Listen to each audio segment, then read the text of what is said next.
नमस्कार मित्रांनो, उद्या मैदान होत आहे चोराडे या ठिकाणी आणि हे मैदान दुशाचं आहे. आणि या दुशाच्या मैदानामध्ये महाराष्ट्रातील तमाम जेवढे टॉपचे नंदी आहेत आपल्या भागातील, पश्चिम महाराष्ट्रातील, ते त्या ठिकाणी उद्या पळताना दिसतील.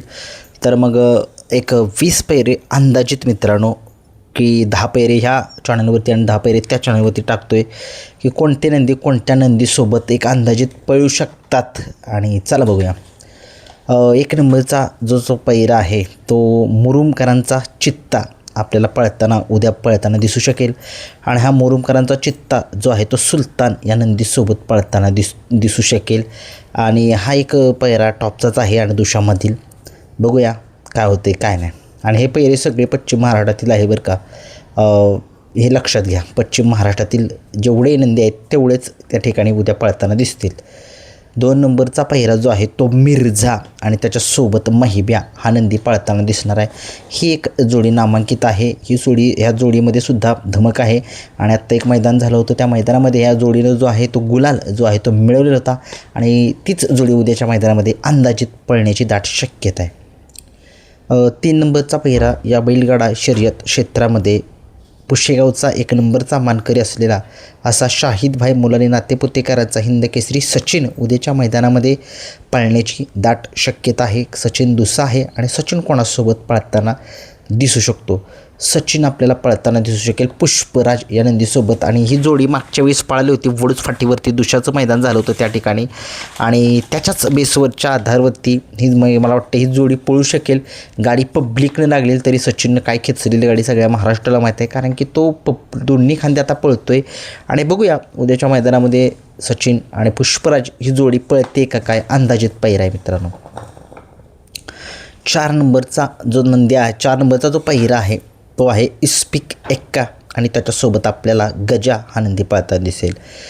ही सुद्धा एक जोडी गुलालाची जोडी आहे. गुलाल त्या जोडीनं मिळवलेलं आहे. एक मागचं मैदान झालं होतं, त्या मैदानामध्ये या जोडीनं सुद्धा गुलाल जो आहे तो मिळवला होता. बघूया उद्याच्या मैदानामध्ये सुद्धा ही जोडी पळू शकेल का, बघूया काय होते.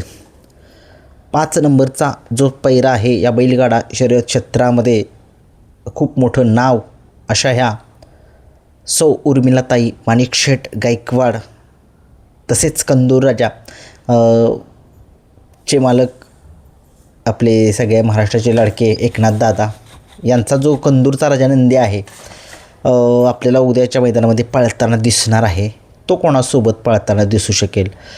मला असं वाटतं की तो पळताना दिसू शकेल कंदूरचा राजा चांद उर्फ चंद्या याच्यासोबत पळताना दिसू शकेल. कारण की सगळ्या महाराष्ट्राला माहीत आहे आत्ता सध्या महाराष्ट्रामध्ये दुशामधला एक टॉपचा नंदी आहे हा चांद उर्फ चंद्या. बघूया हा सुद्धा नंदी उद्याच्या मैदानामध्ये पळणार तर आहे, परंतु मला वाटते ह्यांचा पैरा अंदाजित मला वाटतं होऊ शकेल.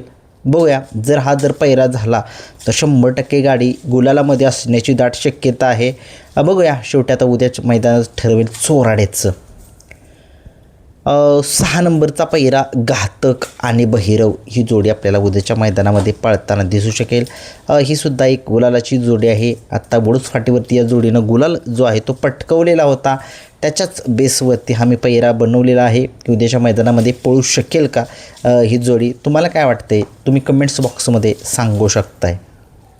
7 नंबरचा जो पैरा आहे आरफळकरांचा मुन्ना. सध्या महाराष्ट्रामध्ये या नंदीची चर्चा आहे. तो सध्या गुलालाचा बादशाह असं म्हटलं जातं त्याला.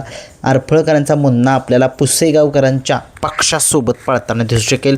कारण पुसेगावच्या पक्षाने कालच कोरेगावच्या मैदानामध्ये 1 नंबरचा मान जो आहे तो पटकवलेला आहे. बघूया उद्याच्या मैदानामध्ये तो पळेल का नाही. थोडंसं वाटत नाही पळेल म्हणून, परंतु बघूया पळू पण शकेल. 8 नंबरचा पैरा जीवन ड्रायव्हर यांचं विमान हा नंदी आहे, तो आपल्याला पळताना दिसू शकेल भुंगा डॉन या नंदीसोबत. ही सुद्धा गुलालाची जोडी आहे. वडूज फाटीवरती या जोडीनं गुलाल जो आहे तो मिळवलेला होता, त्याच्याच बेसवरती हा पैरा बनवलेला आहे. 9 नंबरचा पैरा आहे पाखरे आणि घोट ही दोघांची जोडी. ही सुद्धा चांगलीच जोडी आहे. बघूया उद्याच्या मैदानामध्ये कशा पद्धतीने कामगिरी करते. 10 नंबरचा पैरा विठ्ठलनाना अजय शेट यांचा तेजा आपल्याला उद्याच्या मैदानामध्ये पळताना दिसू शकेल. आणि हा तेजा जो आहे तो चिंचनेरकरांच्या गणाभाऊ सोबत पळताना दिसू शकेल. बघूया हे एक अंदाजित पैरे आहेत 10. काही फिक्स होतील काही फिक्स नाही होतील. बघूया उद्याच्या मैदानामध्येच ठरेल. हे 10 पैरे माझ्या अंदाजित आहेत. तुमच्या अंदाजित काय वाटते तुम्ही कमेंट्स बॉक्समध्ये सांगा. पश्चिम महाराष्ट्रातीलच जेवढे नंदी आहेत तेवढ्यांचाच पैरे सांगायचे, बाकीचे सांगायचे नाही आहेत.